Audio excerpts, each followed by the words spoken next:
Hi, everyone. This is Nina Collins from Revel. This is our live recording of our weekly podcast, Raging Gracefully. And this week, I'm very excited to have Anne Fulenwider, and tell me if I don't pronounce anything correctly, and Monica Molenaar. Anne and Monica are the co-founders of Alloy. The website is myalloy.com. It's one of the new and leading telemed companies for menopause. And so we're going to have a conversation about telemedicine and about Anne and Monica and why they started this. And I'm going to give you a brief little overview. I'm not reading from anything, it's from memory. So if I get it wrong, you guys just correct me. Monica's kind of a serial entrepreneur, went to Stanford Business School, had a health issue, I think in her 30s, and had opted to have her ovaries taken out. I think discovered she had the BRCA gene. Correct. And was sent into early menopause and really, really struggled. And so through her personal experience of kind of eventually getting to estrogen and progesterone as a solution, she started to get really interested in why women aren't dealing with menopause in a more proactive way, why doctors aren't telling us what we need to know, all the things that a lot of women our age realize, like how screwed up it is, the way we're not given enough information and the way it all pans out. So she set out to create a company that would address those issues. Anne comes from editorial and kind of from the fun, fancy New York magazine world. She worked for lots of magazines, so she comes from content. And she was most recently, I believe, the editor-in-chief of Marie Claire. I'm not sure how they came together. Maybe we'll learn how they came together. I don't remember. And then we at Revel just started working with them. So Alloy is our newest, we're very proud, our new partner our exclusive partner in telemedicine. So I've been aware for a long time, as I've been in this menopause space for like 6 years or so, of this emerging world of telemedicine for menopause. I'm a big fan of it. I think it makes a lot of sense. But I've also seen a lot of companies kind of come and go. We've done like little things here and there with different companies in the past. You may remember names like Marie, what was that called? Curie MD. Yeah, there have been various ones, and there are various ones out there. And we at Revel decided we really wanted to partner up with one so that we would have kind of a medical expert. And so Alloy is now our medical expert. And this podcast is kind of the launch of our relationship. Although I think Anne Monica did yesterday launch their support group on the Revel site for women in menopause, which is a great idea. And I heard it went really well. So that's my introduction. Welcome. Really glad to have you guys. Thanks so much. Nina. It's great to be here. Great to be here. Yeah. So, okay. So tell me how old you each are, first of all. I just turned 50, like 2 weeks ago. Okay. Happy birthday. Getting used to it. Thank you. And the week before she turned 50, I turned 48. All right. So you guys are kind of on the youngish side, right? And Monica went into early menopause. And Anne, are you still, may I ask you personal questions? Are you still getting your Of course. We go right into, vaginal health and periods, et cetera. Yes, I'm perimenopausal. So and really I know that by age. In fact, this is, to go really deep, just right now is the first month I have actually missed my period, but I've had plenty of perimenopausal symptoms of really mine were mood related, and it took me a while to figure out that was perimenopausal symptoms. So I'm fully in perimenopause. What kind of mood related? That's interesting. So, because you're 48, right? Okay. So, and I'm 50. She's 50. I'm the oldie. Yeah. You're 50 and you just missed your first period. So yes, you've had a good stretch, but when did your mood start? When did the symptoms start for you? Maybe my whole life, but certainly, to be perfectly frank, I've been on some sort of antidepressant or SSRI or something almost my entire 40s. So, and so I think the funny thing is, I started to really feel anxious, depressed, really sort of stressed out, and to a point where I was like, I really need some. In fact, I was seeing already a cognitive behavioral therapist, and she was great, but she was like, yeah, you need something stronger. so I sought out someone who could prescribe for me, and also to talk about stuff as well. I do both, but it wasn't until all this attention, and first of all, my journey into this whole world was really based on Monica's being a canary in the coal mine for our sort of cohort, because she was so early. She really woke me up to it all. I certainly was aware of it, but my mom died a while ago, so I haven't ever talked to her about it. So long story short, I've really recently, in fact, there was an article in the Wall Street Journal not that long ago about the fact that many, many perimenopausal women are being prescribed antidepressants when it may very well be a hormonal issue. And, this is the thing about all of this, right? There are 34 named symptoms of perimenopause and menopause. And so a lot of us are going to different specialists for different things, like my hair is falling out or my skin is terrible, or going, trying various weight loss-ish things and certainly all the mood stuff, when really the holistic picture is that your hormones are fluctuating wildly. And so if you treat that. So I'm in the process, again, open book here, of trying to maybe lower my dose or wean myself off of the antidepressants for the first time in almost 10 years. And simultaneously starting a low dose birth control pill. Oh, that's really interesting. God, that I have a million things I can say to all this. So first of all, your joke that you've always had mood issues, maybe your whole life. I think there's a lot of truth to that. I have to say, I always say this, I feel like I say this all the time now, and I must be boring, but like, I feel much healthier now than I ever have in my life at 52. And sometimes I wonder if it's because of the lack of estrogen. Like a lot of like my experience of moodiness and depression and anxiety up and down throughout my life. And now that I am on HRT, so I'm on a regulated amount of estrogen, but it's much lower, right? And I think I have lost a lot of, I don't know, maybe it's also therapy, maybe it's just experience and wisdom, but a lot of the moodiness and drama of my earlier years feels like it's behind me, which is a gift. And I do wonder if that's a postmenopausal thing. There's actually, I just read on vacation a book called The Happiness Curve, I think. Mm-hmm. And it's basically about the millions of data points support this idea that essentially, like, in particular for women, but I think for everybody, like, your unhappiest year is 51. So you go down, down the happiness curve. And then at 51, you start going back up and like, it sort of goes from there. So actually, you're in it, like you're the best is now to come, essentially, where, you can sort of pull in all of the experience from your life thus far. I have the same experience. I'm also on HRT, and I feel very even and strong. And, I think it just is sort of a different, it's like a good new normal, so because you're not wildly fluctuating, but so it might be less than and it is a lot less than what your body used to make naturally, but it's enough to kind of keep you stable and where you want to be, and do all the, stay productive and that's your body such good news for us, right? The news is that if we can get the right treatment, things can be really good. And that Wall Street Journal article that you referenced, Anne, about depression, that's actually, I think I mentioned to you guys that I was actually interviewed by Maria Shriver a couple of weeks ago, last week, for the Today Show. It hasn't aired yet, but she wanted to talk about exactly that. And so the question is, are we taking, because I'm also on Prozac and have been on Prozac. I don't know which one you take, but I've been on Prozac. I've tried them all. Okay. I've only done Prozac because it kind of seems to work enough for me. Although another recent article, I'm sure you saw in the New York Times last week, said that antidepressants don't actually do anything. And it's really placebo effect. But I've been on it on and off my entire adult life. And I had gone off it before menopause and then went back on because there was some evidence that it helps with hot flashes. I went on it again, basically before I went on hormones.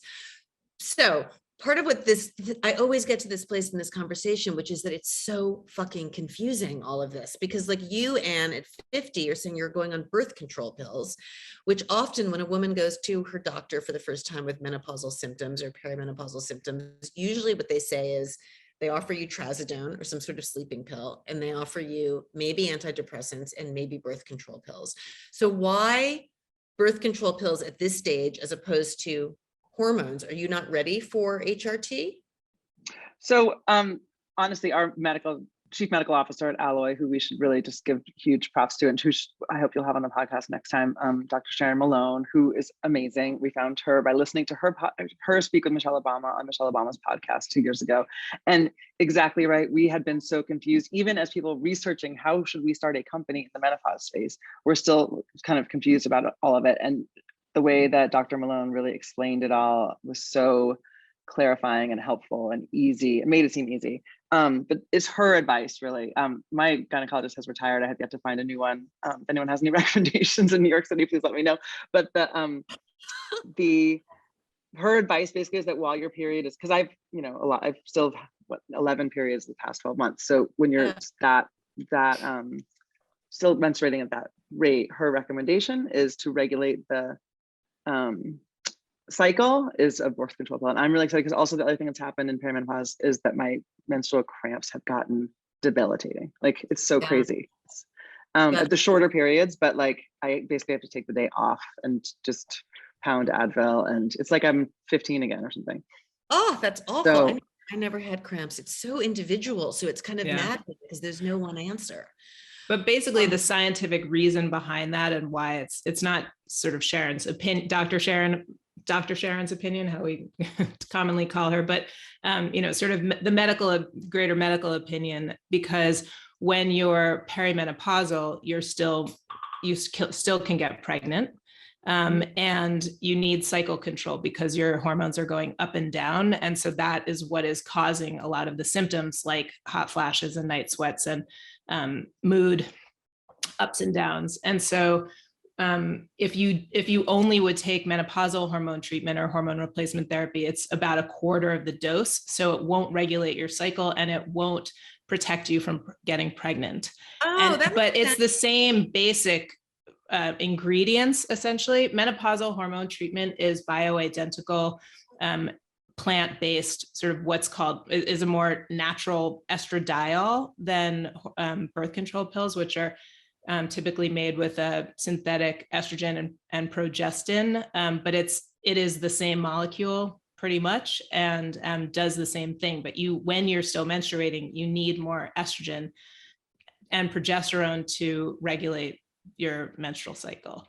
And then when you're not menstruating anymore and your ovaries are not producing estrogen, which is, well, I mean, that's the definition of menopause, is that your ovaries are not producing estrogen. And that is the only thing that's causing all of these symptoms, is the lack of estrogen in your body anymore. Estrogen is responsible for hydrating your cells, for example, which is why your skin gets drier and your hair gets drier and your vagina gets drier and all those things. And so when you add some back, the texture of your hair, sort of stays more or less what it was before. Your skin is not as dry. Your vaginal tissue is still healthy and supple, wet. So that is why. This is a very good explanation. I have to say, I'm impressed because I've been doing this for 6 years. That was very good. Yeah, no. So, I mean, it actually has been so overcomplicated, and it's actually really a pretty simple situation. But it's not even that you can't. There are some perimenopausal women who do use a patch, for example, but if you have a regular bleeding, for example, like it won't control that. So a lot of women kind of feel a little bit more anxious because you don't know if it's a period or if there's some other reason why you're bleeding. So that's why the birth control pill because that was what was originally suggested to me, which I didn't do. Yeah. A couple of questions from the audience before we go on. Someone says, what is the difference between HRT and menopausal hormonal therapy? And I would say there is none. That's the same thing. None. Yeah. Some doctors like what's that wonderful, fabulous doctor in Northern California, Jen Gunter. I think she calls it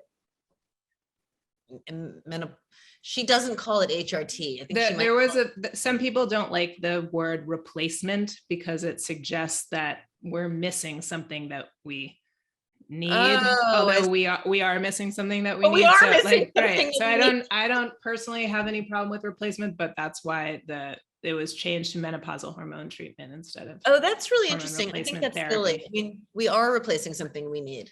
Duh. Well, I think it was just that we're supplementing it and we're not replacing the same high dose that we had before menopause. And so the medical establishment does now call it MHT or MT, or even we've seen ET for estrogen or HT. Therapy. Let's say hormone. I see. Okay. So but of course that's only going to make it more confusing for women. Right. Okay. So a lot of different names. And then another question is, what does the research say about depression and menopause? Which doctor's specialty should we be talking to? That's a complicated question. Either of you like to take that? I mean, we have a great medical advisor at Alloy, Pauline Maki, who actually is the researcher. She's at the University of Illinois, Chicago, who came up with the protocols for diagnosing perimenopausal depression. And she has much more to say on the topic, but she has basically explained to us, I mean, in the simplest layperson's terms, it has to do with that fluctuation and of hormones and like the wild mood swings. It can cause depression, can cause anxiety, can even call those palpitations that feel like anxiety. It's hard to tell if that's anxiety or physical first. So it's definitely increased. And if you experience postpartum depression, then you are at much greater risk of experiencing depression during perimenopause and menopause. And I also experienced postpartum depression, which I didn't figure out, sort of self-diagnosed later, because basically no one talks about these things. It really was listening to Brooke Shields describe postpartum depression that actually, I heard her description. I was like, oh, I feel just like that. I was like sitting on the floor with my 9-month-old. I was like, oh, that's what I feel. So there's so much value to having these conversations and getting the conversation out of the dark and just sort of bringing everything into the light is so, so valuable and really, in my case, therapeutic. Yeah, no, postpartum depression is something I have not experienced. It sounds really rough, really hard, and not something people talk about enough. And I can imagine a lot of women suffer with a real confusion about it. What's that doctor's name? Pauline what? Maki, actually. She just corrected us. We were calling it Maki, like the sushi, but it's M-A-K-I. M-A-K-I. And where is she? I'm going to just put it in the chat for people. She's in Chicago. Okay. University of Illinois, Chicago. And we'll get her on here as well. She's really a font of information and has a much more, in fact, if you go to myally.com, she is the one who vetted the description of all the symptoms we have on there, and her explanation about depression is pretty good. It's great. I don't think we were able to put it all on because it was long, but yeah, I mean, the other thing that of course people will be familiar with is, when I first Googled all the symptoms of menopause, that impending sense of doom came up, which was really, made me laugh. It was crazy. Like that's a real documented symptom of menopause. But that feeling of kind of anxiety and depression, it's not quite like a deep, dark depression. It's a particular kind of, and I also felt like it was tinged with a kind of nostalgia, right? Because you bring in all these other aspects of like, am I going to be irrelevant? Am I going to be sexually unattractive? Like, it's been like shown, I think, through her research that it's different. It's a different form of depression. It's its own thing, perimenopausal and menopausal anxiety and depression. That's really helpful to know. And that is the way I experienced it that way. But again, we're not told that, and that's confusing. Right. So to the person who asked that question, I think part of the debate right now is a lot of us are on SSRIs. Should we be, or should we be on hormones? Or is there another combination of a drug that hasn't been made yet that is really right? Like we're kind of cobbling together our treatment, and 20% of women between 40 and 60 are on SSRIs. We're the highest demographic being prescribed antidepressants of any demographic. Yeah. And some of that, I think there's the physical symptoms, and then there's also the reality of our lives at this age, right? There's the sandwich generation thing is very real. I don't have that actually because my mother is dead and I don't really talk to my father. I have 4 kids, but I often can't imagine what it would be like to be caretaking for parents and dealing with teenage kids at the same time. So that would make you depressed in and of itself, right? That's hard. And ageism in the workplace and pain upon a lot. We could just go on and on. I know. I'm like, where do we pick this up? Body image issues, drooping boobs. Good reason to go on drugs. All right, let's take a question from the audience. I am a healthy woman starting HRT at the age of 62 for bone heart health, since it was never previously supported by my physicians. My physician recommended I only stay on it for max 3 years due to risk of blood clots developing with age. Your thoughts? Do you feel staying on HRT long-term a benefit or a risk? It's a really good question. I mean, my understanding is that I went on it at 50 and was basically told that I shouldn't stay on it beyond age 60. And I was told, I'm interested to hear your story because I'm often told that older women closer to 60 shouldn't start it, that's too late, that you really need to start it early. But then I'm recently hearing a lot of stories of women in their 70s who refuse to go off it and are perfectly fine. So what do you guys Monica's definitely taking this question. Well, first of all, I've been on it for 8 years already, and I will not go off of it. And I'm as high risk as they come. I'm BRCA positive. My mother had breast cancer twice. Her mother had breast cancer twice. And I was told by my surgeon at Sloan Kettering that it's really important to take because of the protective benefits of your heart, your bones, and your brain. So, and pretty much every one of our medical advisors, including one who's 80, have been and still takes, her HRT, have been taking it forever. And she looks amazing. She feels amazing. She's I was about to say, that active. was my question. If I stay on HRT, will I look good at 80? Yes. Honestly, from our non-scientific research on this, although we'll get there. We'll do a study on it. Yeah. Yes, she looks amazing. Do we think Jane Fonda's on HRT? I think a lot of people the women who are like really still engaged and healthy, like a lot of them will be taking HRT. It just, although, women who are older now at sort of that age are of the generation that we're told to all go off of it.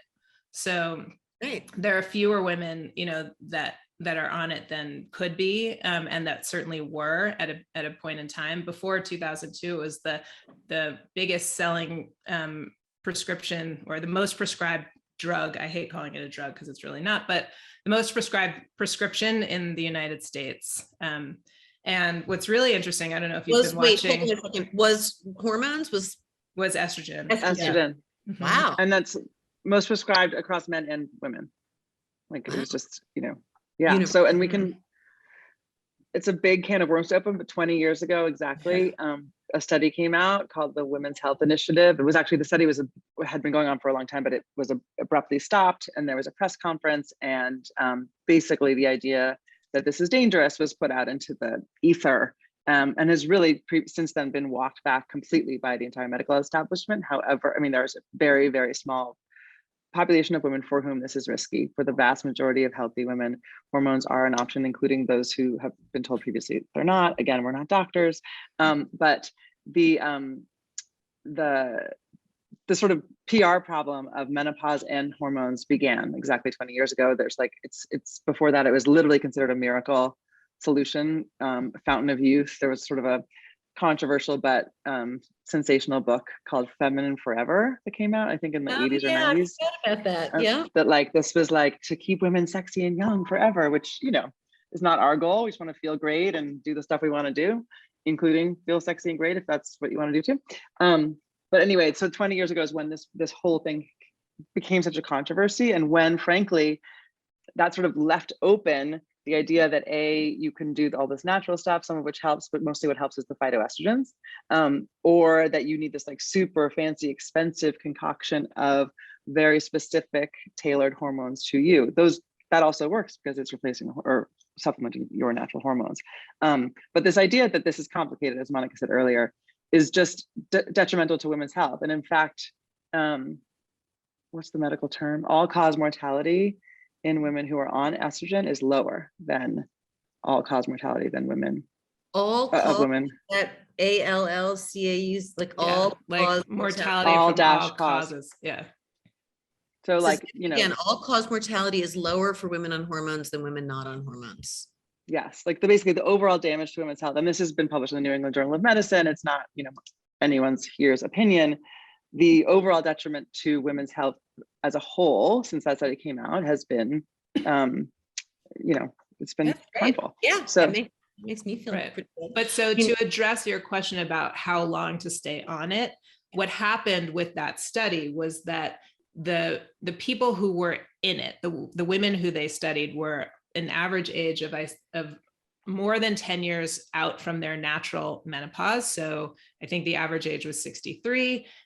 They were chosen for their high risk factors for cardiovascular disease, because the intent for this portion of the study was to see, because women had been having such good results and they had found that women who were taking HRT had a lower incidence of cardiovascular disease. And so the intent of the study was to see if they sort of followed women and gave HRT to women who had a higher risk of cardiovascular disease after having not had estrogen or taken estrogen for more than 10 years, would it lower their risk and their incidence of cardiovascular disease, which they did not find that it did. But they did find that if you start taking it within 10 years or closer to your natural menopause, that actually it did, have positive benefits, and that overall the benefits outweighed any risks. And even in that study, the increase in risk of breast cancer, for which they stopped the entire study, was found to be statistically insignificant. So this was really a major disservice to all women because of a bad study and a few extra women. It was something like 38 out of 10,000 as opposed to 30 out of 10,000 women were found to have gotten breast cancer at that point. So, and my data, my numbers might be a little bit off, but they're basically correct. And so a lot of the information that they're basing these recommendations on right now, like you can't start HRT until you're after you're age 60, or you should only take it for a few years or whatever, is really not founded in any fact or truth. It's just sort of trying to skin the onion a little bit in order to give women some of the protective benefits and to, sort of reduce their symptoms for a period of time, but they haven't now studied it for long enough, because basically it just stopped. Are they studying it now? Because now I'm wondering, when are they going to tell us that we can just stay on it forever? So there are some really so a lot of people are people saying that. Yeah. A lot of people are saying that. And there's a wonderful doctor, Avram Blooming, who wrote a book called Estrogen Matters, who he's an oncologist. He is a kind of a, not a lone voice, but he's really sort of leading a movement towards a changed narrative based on studying. He really dissected about 25 studies since 2002, since the WHI, and has, really been active in writing peer-reviewed journal articles and things in, Journal of Oncology and various, really well-respected medical journals about the fact that this is, a real atrocity and creating a public health crisis for women. And there's a huge movement, Nina, I think you probably talked to some people, there's a huge movement in the UK about this. Everyone in the UK is fully, this is in the newspapers all the time. They just ran out, there's a shortage of MHT in the UK because the demand has become so high. And a lot of the activists that we've spoken to over there, menopause activists, they've passed laws. There are companies there that are, talking about this as a health benefit. Menopause leave in England. Yeah, no, it's a big deal there. But I wonder if overall women in England are now taking it longer. I wonder what the statistics are. It also would be super interesting to compare the lives of all these women who were told they couldn't take it to us, and whether it really makes a big difference. And then there's there's another really interesting Dr. Louise Newson in England, who you probably have heard talking about giving estrogen to women. I heard her on a podcast even to women in their 90s who were feeling depressed and low and hadn't been given estrogen up until that point, and just the miraculous difference it made to their feeling of well-being. And I actually, a friend of my stepmother's, who's also 80 or so, I ran into her recently on the subway, and she was telling me about her ring, her estrogen ring, vaginal estrogen ring, and it makes her feel like she's 16 again. She can't believe it. It's so wow. Well, that's a whole other subject, the whole topical estrogen, which isn't even controversial, and a lot of women just don't even know that they can do it, right? So vaginal dryness, vaginal pain. I used the Estring for a little while before I went on HRT, and it was cool. It looks like a diaphragm kind of without and you just stick it up and it stays in for 3 months. And sometimes I wonder if I should go back on it, if it might improve my orgasms. I don't know.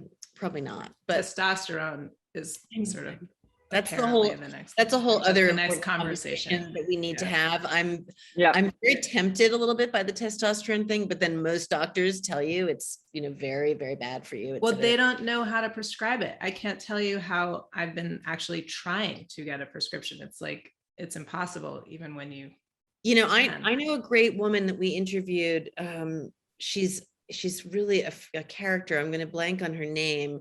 I wonder if Sydney can put it in the chat if she thinks of it. She wrote a book. She's Hasidic, and she runs a clinic in Riverdale and in, I think, Connecticut or Westchester. And they are big proponents of testosterone and doctors, and they know how to do it. And she's great. She's a riot.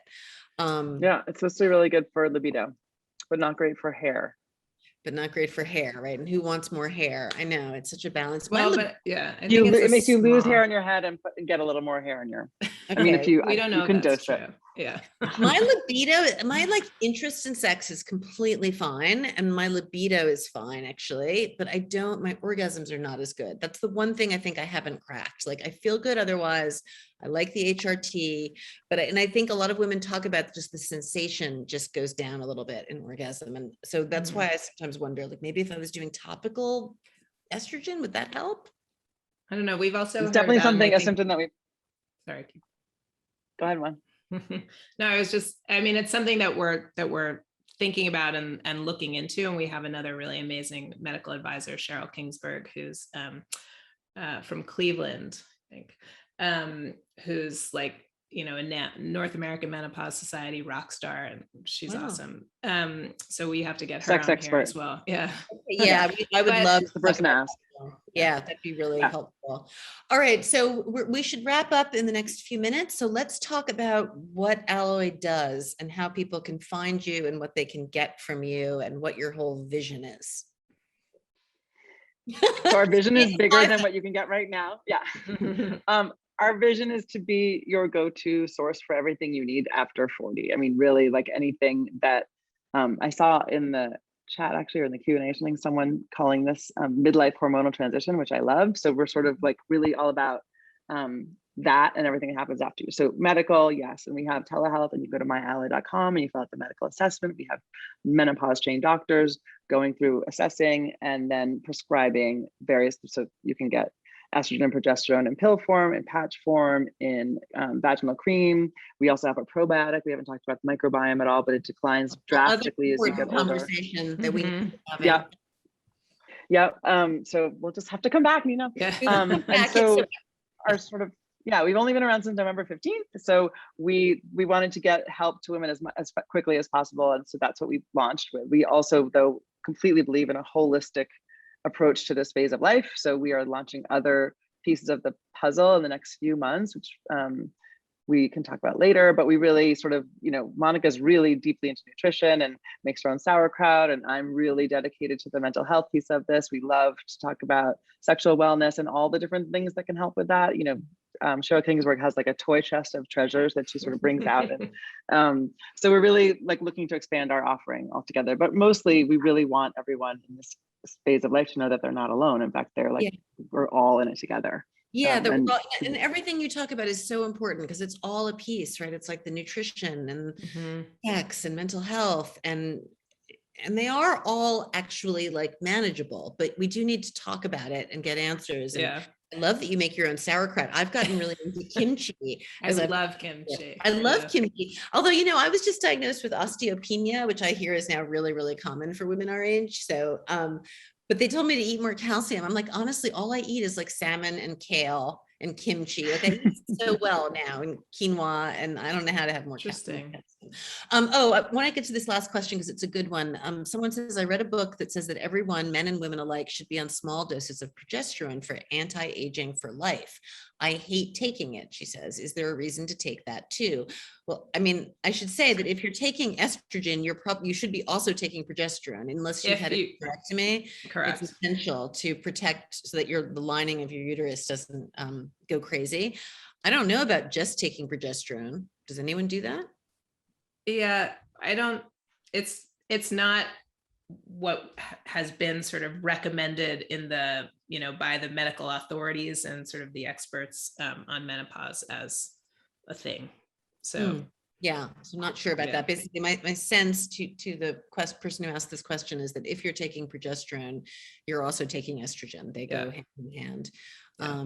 But that actually reminds me. It's the loss of estrogen that is really what's causing all of the symptoms. Although progesterone is, like I take it at night because it balances the estrogen in the sense that estrogen is more of like the get up and go hormone. And it's also really important for muscle function and recovery. And the progesterone is more of like the calming, sleepy hormone. So I always take mine at night too. And I was told to always do that. Yeah.